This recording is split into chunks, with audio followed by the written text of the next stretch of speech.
जय हिंद दोस्तों, स्वागत है आपका आलो शिक्षा के ऑनलाइन प्लेटफॉर्म पर। एसएससी जीडी एग्जाम 2023 9 फरवरी 2023 की कंप्लीट एनालिसिस आपके लिए आलो शिक्षा लेकर आया। दोस्तों चलिए, तो आज के जो भी क्वेश्चंस आए थे मेमोरी बेस्ड, सारे क्वेश्चंस का आपको जो है एनालिसिस और पूरा उत्तर, और उसके साथ साथ कंप्लीट फैक्ट, जो एक्स्ट्रा फैक्ट जो बार बार परीक्षा में मैं दोस्तों कह रहा हूं कि मेरे द्वारा बनाए गए एक्स्ट्रा फैक्ट से बार बार परीक्षा में प्रश्न, जो भी अतिरिक्त डेटा मैं दे रहा हूं उससे जो है प्रश्न आ रहे हैं। तो चलिए देखते हैं आज के सारे प्रश्नों का विश्लेषण। अगर अभी तक आपने नहीं देखा है तो प्लीज पिछली प्लेलिस्ट में जा करके आप जो है सारे प्रश्नों को देखिए। अगर आपकी परीक्षा नहीं हुई है तो मैराथन क्लास या मास्टर वीडियो भी देखें। आपकी आने वाली परीक्षाएं जैसे CHSL है, SSC MTS है, CGL है, उनका पैटर्न क्या रहेगा वो भी यहीं से निर्धारित होगा दोस्तों। या एक 2023 के नए पैटर्न, 2023 की इतनी बड़ी पहली परीक्षा है। तो चलिए सब्सक्राइब करके आगे बढ़िए। अगर नए हैं तो सब्सक्राइब करें, अभी तक अगर सब्सक्राइब किए हैं तो कृपया लाइक करें, कमेंट सेक्शन में जय हिंद लिखें। आइए देखते हैं, पहला प्रश्न आपके सामने है, वर्तमान में महाराष्ट्र के राज्यपाल कौन है? महाराष्ट्र के राज्यपाल दोस्तों आप समझ लीजिए कि राज्यपाल जो है, पहले जो है राज्यपाल से संबंधित जो प्रश्न जो आने लगे हैं, तो मुख्यमंत्री का प्रश्न सबसे पहले पूछ रहा था। मुख्यमंत्री वाला सिस्टम अब इनका पूरा हो गया है, अब TCS ने राज्यपाल की तरफ हाथ लगा दिया है। तो वर्तमान में महाराष्ट्र के राज्यपाल जो है श्री भगत सिंह कोश्यारी हैं। अगर मुख्यमंत्री तो एकनाथ शिंदे सब लोग जानते हैं। तो राज्यपाल को एक बार रिवाइज कर लीजिए। होली का त्यौहार किस हिंदी महीने में मनाया जाता है? तो होली को दोस्तों फागुन भी कहा जाता है, फगुआ इसका नाम भी है, और जिस कारण से फागुनी भी इसका नाम है, फागुनी, फगुआ। तो फागुन महीने में मनाया जाता है दोस्तों। होली का त्यौहार बसंत पंचमी से आरंभ हो जाता है इसका त्यौहार का जो है सेलिब्रेशन। तो चलिए, राग का विलोम क्या है? तो राग का विलोम द्वेष, विराग, ईर्ष्या, नफरत। बहुत कम समय लूंगा दोस्तों, स्पीड में करवाऊंगा, क्योंकि मुझे पता है आपका समय बहुत कीमती है। परीक्षा के टाइम का समय मैं बहुत आपका बर्बाद नहीं करूंगा। शीतकालीन पैरा ओलंपिक 2020 का आयोजन कहाँ हुआ था? चीन में। शीतकालीन पैरा ओलंपिक 2020 का आयोजन चीन में हुआ था, इसको ध्यान दीजिए। शीतकालीन से संबंधित कुछ पॉइंट आप देख लीजिएगा। पहाड़ के ऊपर समतल भूमि को क्या कहा जाता है? मतलब जैसे जैसे पहाड़ है इस तरह से, तो इसके ऊपर की समतल भूमि जो है, यहाँ पर कुछ कुछ पहाड़ों के ऊपर ये इस तरह से जो भूमि है, पूरा ऐसे नुकीला तो एकदम रहता है, आप जानते हैं। ऊपर जाएंगे तो यहाँ रुकने के लिए भी कुछ जगह होती है, लेकिन दूर से देखते हैं तो नुकीलेपन का एहसास होता है। तो इस वाले एरिया को पूछ रहा है, या फिर कहीं पहाड़ों पर जो है इस तरह से एरिया है, तो इस वाले एरिया को क्या कहते हैं? तो उसी की बात है। पर्वत के ऊपर की समतल भूमि के लिए एक शब्द है अधित्यका। अधित्यका क्या कहते हैं दोस्तों? अधित्यका। तथा पहाड़ के ऊपर की समतल भूमि को गिरिप्रस्थ भी कहा जाता है। गिरिप्रस्थ, ऊपर वाले को गिरिप्रस्थ और नीचे वाले को पूछे तो गिरिपद। यह नीचे वाला एरिया पद कहलाएगा और ऊपर वाला दोस्तों प्रस्थ कहलाएगा, यह ध्यान रखेंगे आप। भगवान विष्णु किस का स्वरूप किस नृत्य में देखने को मिलता है? तो मैं कई बार बता चुका हूं दोस्तों, मैं कह रहा हूं कि बार बार एक्स्ट्रा फैक्ट प्रश्न। मोहिनी अट्टम, केरल के समुद्र तट पर भगवान विष्णु ने मोहिनी का रूप धारण करके यह नृत्य किया था, इसलिए इसे मोहिनी अट्टम कहा जाता है। चलिए अगला प्रश्न, बिजली की पर्यायवाची शब्द क्या है? तो बिजली की पर्यायवाची तड़ित दामिनी, चंचला, इंद्रब्रज, सौदामिनी, क्षणिकी, बिजुरी, इलेक्ट्रिसिटी, क्षण प्रभा, घनप्रिया, पावर। मतलब ये कुछ नए नए शब्द भी जोड़ दिया, हो सकता है ये भी डाल दे, इलेक्ट्रिसिटी वगैरह, इलेक्ट्रिक वगैरह। पानीपत के युद्ध से संबंधित प्रश्न आया था दोस्तों। पानीपत की लड़ाई आप जानते हैं, बहुत चर्चित लड़ाई है। 1526 में काबुल के तैमूर वंशी शासक जाहिर मोहम्मद बाबर, जिसका नाम है, पूरा नाम क्या है दोस्तों? जाहिरुद्दीन मोहम्मद बाबर, जिसे जहीरुद्दीन मोहम्मद बाबर भी कहा जाता है। किस सेना ने दिल्ली के सुल्तान इब्राहिम लोदी को की एक विशाल सेना से जो है युद्ध किया और उसे परास्त भी कर दिया?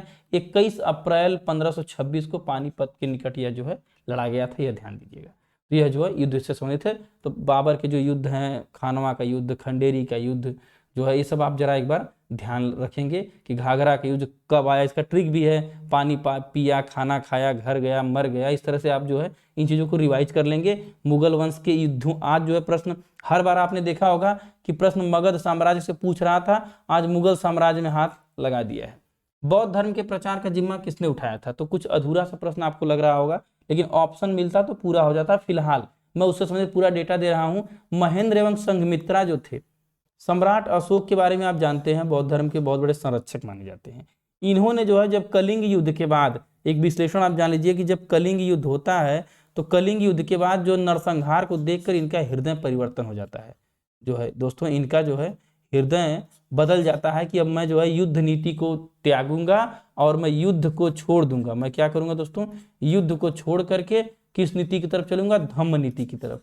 तो ये धम्म नीति की तरफ चलने की जब बात करते हैं तो उसी समय जो है बौद्ध धर्म जो है अपना को अपनाते हैं और अपनी जो है पुत्र पुत्री महेंद्र एवं संघमित्रा को श्रीलंका तथा और अगल बगल के देशों में, राज्यों में बौद्ध धर्म के प्रचार के लिए दूर दराज तक भेजते हैं, ताकि वह लोगों को जाएं और शिक्षा दे बौद्ध धर्म से संबंधित। और भी कई जो है मिशन भेजते हैं, कई दल भेजते हैं बौद्ध धर्म का बनाकर, तो यह ध्यान रखेंगे। संसद में बजट कौन पेश करता है? अब इस टॉपिक में एक प्रश्न हालांकि विवादित है। देखिए, बजट कौन पेश करता है यह मुद्दा नहीं है। बजट पेश करने का अधिकार यदि असल में पूछा जाए तो संविधान में राष्ट्रपति का है, क्योंकि भारत का जो है प्रमुख राष्ट्रपति होता है। लेकिन असल में जो है पावर वोट के चलते किसके पास होती है? पीएम, क्योंकि वो जनता से डायरेक्ट जुड़े होते हैं। तो अब पीएम और मंत्रिमंडल की जो है पावर इनसे ज्यादा हो जाती है। तो नियम यह है कि राष्ट्रपति पेश करता है, लेकिन वह चाहे तो किसी मंत्री को डिप्यूट करके, नियुक्त करके वह किसी मंत्री से पेश करवा सकता है। तो क्यों न वित्त मंत्रालय के वित्त मंत्री को इसका भार दे दिया जाए, इसी सोच पर हर बार वित्त मंत्री को जो है यह जिम्मेदारी दी जाती है। और वित्त मंत्री निर्मला सीतारमण जैसे कि पेश कर रही हैं बजट, आपने देखा होगा, तो वो पेश करती हैं। बाकी रेल मंत्री भी चाहे तो बजट को पेश करते हैं, खेल मंत्री, कोई भी मंत्री चाहे, जो भी मंत्री है, किसी भी मंत्री को राष्ट्रपति नियुक्त कर सकता है या स्वयं भी पेश कर सकता है, यह सिस्टम है। तो चलिए, बजट संबंधित टॉपिक था। कौन सा राज्य बांग्लादेश व म्यांमार के साथ सीमा साझा करता है? तो त्रिपुरा। याद रखा कि त्रिपुरा जो है तीनों ओर से इन सबसे घिरा हुआ है, बांग्लादेश और म्यांमार के साथ सीमा साझा करता है। नीला थोथा, कॉपर सल्फेट जो है CuSO4 को नीला थोथा कहा जाता है। यह प्रश्न आया था, इसको ध्यान देंगे। प्रश्न बहुत जल्दी में दोस्तों, बहुत कम समय लूंगा, वीडियो के साथ अंत तक बने रहिएगा। पसंद आ रहा है क्वेश्चन तो लाइक करिए, कमेंट करिए, तथा नए हैं तो प्लीज चैनल को सब्सक्राइब करिए। दोस्तों, आपका सब्सक्रिप्शन हमें सपोर्ट देता है। और आने वाली परीक्षाएं, अब तो SSC GD खत्म होने के कगार पर है, आने वाली परीक्षाएं चाहे वो MTS हो, चाहे वो CHSL हो, पुलिस हो, आर्मी हो, सेना, अग्निवीर, सबका स्पेशल विश्लेषण और उनसे संबंधित स्टैटिक जीके के टॉपिक और GS का कंप्लीट स्टडी आपको मैं इस चैनल पर दूंगा। धीरे धीरे सिस्टम को डेवलप कर रहा हूं दोस्तों, आप लोग सपोर्ट दीजिए। आपके GS से आपका पेपर नहीं रुकने दूंगा, यह मेरा वादा है आज इस प्लेटफॉर्म पर। संविधान में संसदीय प्रणाली किस देश के संविधान से लिया गया है? ब्रिटेन के संविधान से संसदीय प्रणाली लिया गया है। जो है इसका विश्लेषण कंप्लीट मैंने कल की वीडियो में दिया भी है। राज्य के नीति निर्देशक तत्व की बात करें, प्रश्न पूछे तो आयरलैंड से लिया गया है। प्रस्तावना की भाषा फ्रांस की क्रांति के नारे हैं, एकता बंधुत्व, तो इस तरह के जो शब्द लिए गए हैं जो है प्रस्तावना में, वह फ्रांस की क्रांति के नारे हैं, यह ध्यान रखेंगे। सुकुमार का पर्यायवाची शब्द है, इतना बड़ा है याद नहीं कर पाएंगे, लेकिन अब ऑप्शन में जो आया होगा, फिलहाल इसका अर्थ समझ लीजिए। सुकुमार का अर्थ होता है कोमल या नाजुक, या जैसे एक तरह से कह लीजिए कि बहुत ही मतलब पतला, दुबला। पर्यायवाची देखिए आपको समझ में आ जाएगा, नाजुक, गुलफाम, तन्वी, कृषांगी, कोमलांग, नाजुक, कमजोर, कोमल। तो इस सब तो मैं नहीं कहूंगा ना, मैं सबको पढ़ के सुनाऊंगा, आप न तो याद कर पाएंगे। इतना जो याद करेगा उसका बंटा धारे है। फिलहाल आप ये समझिए कि सुकुमार का मेन शाब्दिक अर्थ समझ लीजिए कि मुलायम हो गया, दयामय हो गया, कोमल हो गया। तो इन्हीं से मिलता जुलता शब्द मिलेगा तो आप लगा देंगे, ऑप्शन सही हो जाएगा अगर आता है तो। एक प्रश्न इंपॉर्टेंट पॉलिटी का पूछ दिया, जो बार बार विश्लेषण में मैं दोस्तों इसका नाम लेता हूं। ये मेरा जो है बहुत फेवरेट कह लीजिए कि संविधान संशोधन है, ये बहुत जरूरी भी था। 6 से 14 वर्ष के बच्चों को अनिवार्य एवं निःशुल्क शिक्षा का अधिकार दिया गया है। किस संविधान संशोधन से दिया गया है? 86वें संविधान संशोधन से 2002 में, और अनुच्छेद 21(1) में जोड़ करके इसे फंडामेंटल राइट बना दिया गया। पहले शिक्षा का अधिकार मौलिक अधिकार नहीं था, लेकिन अब शिक्षा का अधिकार भी मौलिक अधिकार है, क्योंकि आप जानते हैं कि मूल अधिकार जो अनुच्छेद इधर आपका जो है 12 से लेकर 51 तक जो है आच्छादित करते हैं, तो फंडामेंटल राइट अनुच्छेद जो है में 21 में इसको प्राण एवं दैहिक स्वतंत्रता का जो अधिकार है उसमें इसको जोड़ दिया गया है, ए लगा करके। यह ध्यान रखेंगे। पहले फंडामेंटल राइट 10 थे, लेकिन इसको जोड़ने के बाद कितने हो गए हैं साथियों? 11 हो गए हैं, यह ध्यान रखेंगे। टीईटी, सीटीईटी या शिक्षक भर्ती परीक्षाओं में तो बार बार यह प्रश्न पूछता है, उन लोगों को तो इसको रट के जाना चाहिए।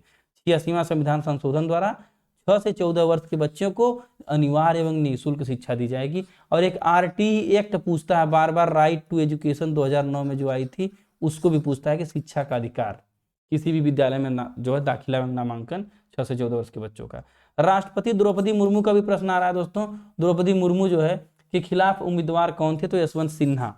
एक्स्ट्रा फैक्ट जो मैंने विश्लेषण दिया था वहां से प्रश्न आ रहा है दोस्तों। आंख की पर्यायवाची नेत्र, दृग, नयन, लोचन, चक्षु, अच्छी, अंबक, दृष्टि, विलोचन। भारत में राष्ट्रमंडल खेलों का आयोजन कब हुआ था? तो 2010 में दिल्ली में हुआ था, ध्यान रखेंगे। ये जो है प्रश्न था।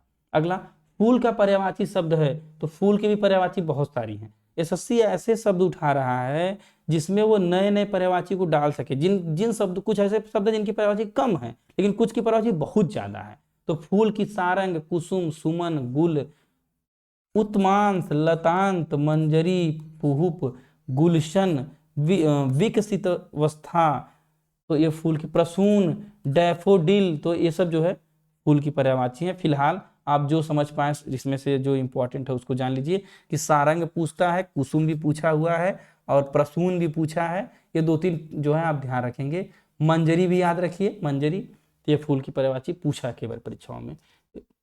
राष्ट्रपति के चुनाव का एक अनुच्छेद आता है दोस्तों, संविधान के अनुच्छेद 54 के तहत राष्ट्रपति जो है, भारत के राष्ट्रपति का चुनाव निर्वाचक मंडल के सदस्यों द्वारा किया जाता है। अब आप कहेंगे निर्वाचक मंडल कौन है, तो लोकसभा प्लस राज्यसभा जो है प्लस विधानसभा के निर्वाचित सदस्य, विधानसभा विधान परिषद के निर्वाचित, मनोनीत नहीं, इसके जो निर्वाचित सदस्य हैं वह इसमें भाग लेते हैं। ध्यान दीजिए, अनुच्छेद 54 की बात है।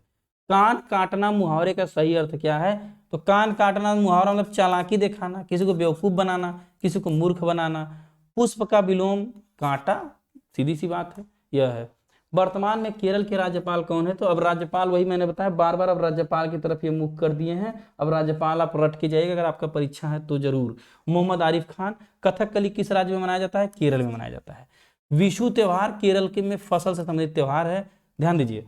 अब कथकली कहाँ, केरल में। अब केरल का कुछ इंपॉर्टेंट टॉपिक, विशु त्योहार पूछ रहा है बार बार, तो केरल में फसल संबंधित त्योहार है, नव वर्ष के रूप में मनाया जाता है। ओणम, मकर विलक्कू, कथकली, ये रोज दे रहा हूं और रोज इन्हीं को घुमा फिरा के प्रश्न पूछ रहा है। आज देखिए जो है भगवान विष्णु वाला प्रश्न आया, अभी आगे आपको मिलेगा मोहिनी अट्टम।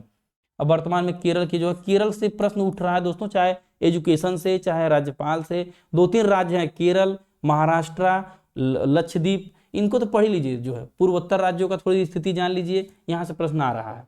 आयात का निर्यात से अधिक होने को क्या कहते हैं, व्यापार घाटा। आप चीजों को अधिक से अधिक, जैसे ये भारत की बात करें, अगर भारत में बाहर से चीजें अधिक मात्रा में आ रही हैं लेकिन भारत से जा नहीं रही उस देश को तरफ चीजें, तो यह बात किसकी है, यह हमें घाटा हो रहा है। खरीद तो रहे हैं, बेच नहीं पा रहे हैं। हिंद महासागर भारत के किस पड़ोसी देश से जुड़ा है, तो जो ऑप्शन में रहा होगा फिलहाल भारत, श्रीलंका, पाकिस्तान, बांग्लादेश, इन देशों से हिंद महासागर की सीमा जुड़ी हुई है। हरित क्रांति की जनक कौन थे, रोज यह प्रश्न आ रहा है, बदल दे रहा है। कभी हरित क्रांति की शुरुआत कब हुई थी, कभी कौन जनक थे, तो आज वही है हरित क्रांति की जनक। अगर विश्व में पूछे तो विश्व में जो है नॉर्मन बोरलॉग साहब हैं प्रोफेसर, और अगर भारत में पूछे तो यह मेरा स्वामीनाथन है। ध्यान दीजिए, कंफ्यूज होते हैं बच्चे कि विश्व, दोनों नाम जानते हैं, स्वामीनाथन और बोरलॉग। बस आप ये जानिए कि बोरलॉग आपको विदेशी नाम दिख रहा है कि स्वामीनाथन, तो स्वामीनाथन इंडियन शब्द है, लेकिन बोरलॉग नॉर्मन विदेशी है, तो नॉर्मन बोरलॉग साहब जो है विश्व के रहे, और यह स्वामीनाथन साहब जो हमारे इंडिया के रहे। हरित क्रांति की शुरुआत 1965 से 68 में हुई थी, और कृषि में क्रांतिकारी परिवर्तन लाकर उत्पादकता बढ़ा देना ही ग्रीन रेवोल्यूशन या हरित क्रांति कहलाता है। इसको ध्यान रखेंगे। औद्योगिक प्रणाली जो है कृषि में लगा देना, कृषि के उपज को बढ़ा देना हरित क्रांति का एकमात्र लक्ष्य था। अगला प्रश्न है नृत्य से संबंधित प्रश्न। मैंने नृत्य का वीडियो बनाया है, 20 मिनट में सारा नृत्य कवर कराया है, उसको देख लीजिए दोस्तों। जो है गौरी नृत्य किस राज्य का है, राजस्थान के आदिवासियों की विभिन्न जो है राजस्थान के, पहले समझिए राज्य अगर पूछे तो राजस्थान, तो राजस्थान के आदिवासियों द्वारा यह नृत्य जो है किया जाता है, और मनोरंजन वगैरह तो सारे नृत्यों में है। जो है अपनी कुल देवी को प्रसन्न करने के लिए, बात समझिए, कुछ नृत्य और त्योहार फसलों के लिए हैं, लेकिन यह कुल देवी को प्रसन्न करने के लिए जो है राजस्थान का नृत्य है। गुजरात में बसे भील समुदाय में भी यह काफी प्रचलित है। यह इंपॉर्टेंट टॉपिक, राजस्थान का कुल देवी के लिए किया जाने वाला नृत्य है, तथा गुजरात में जो भील जनजाति के लोग बसे हैं उनके द्वारा यह किया जाता है। प्रश्न पसंद आ रहे हैं दोस्तों तो कृपया चैनल को सब्सक्राइब करें, लाइक करें, वीडियो को अधिक से अधिक दोस्तों तक शेयर